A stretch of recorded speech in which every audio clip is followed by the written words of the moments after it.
Hey everyone, and welcome! Today we're going to jump right into a really fascinating question from an article I read. Why should blind people be put to the test? It's all about this subtle, almost invisible social habit that a lot of us might be doing without even realizing it. You know that moment when you walk up to someone and say, "Do you know who I am?" Or maybe you just stand there, silently, waiting, kind of hoping they'll recognize you. It feels totally harmless, right? Well, that one little question is actually at the core of what we're talking about today, and it reveals a ton about how we interact. Okay, so let's set the scene. Imagine you're at a party. It's loud, music's playing, people are chatting all around you. You spot a friend who happens to be blind. You walk over, ready to say hi. What do? What's the very first thing that comes to mind? Because that exact moment, that's where this whole thing kicks off. And the thing is, what often happens next isn't just a simple hello. No, it's something else. The source material has a great name for it, the unspoken test. So here's the deal. There's this trend, you know? It's subtle, but for the person on the receiving end, it can be really exhausting. Instead of just walking up and saying, "Hey, it's me," a lot of folks turn it into a pop quiz. They'll say, "Guess who?" Or they'll just stand there in silence, expecting the blind person to magically identify them by their voice or their handshake. And look, on the surface, this might feel like a fun little game, right? Just some friendly banter. But, and this is the key point, it lands very differently for the person being tested. And that brings us to the real heart of it. This isn't a game, it's a test.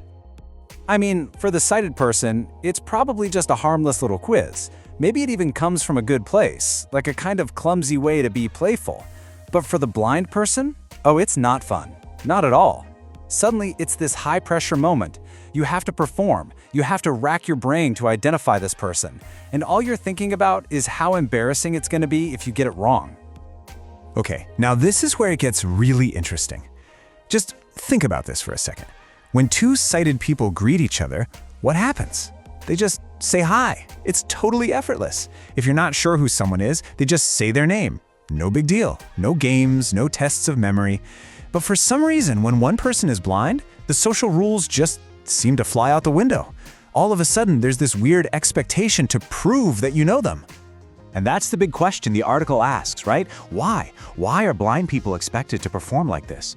Why does a simple greeting turn into a pop quiz over and over again when it's not like that for anyone else? So, okay, what's the fix for this awkwardness? Well, the great news is the solution is so simple. It's all about the power of just saying your name. Just picture it. Instead of silence, you hear this. "Hey, it's Naledi. So good to see you again." I mean, instantly, right?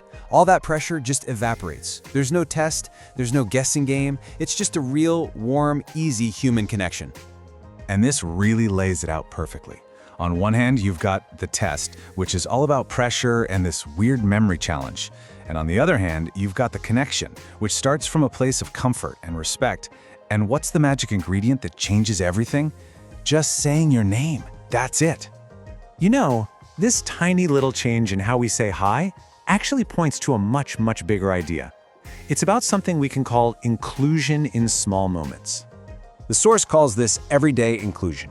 And it's not about the huge, grand gestures. It's really about the little things we do every single day, these small social habits that make sure we're treating people equally.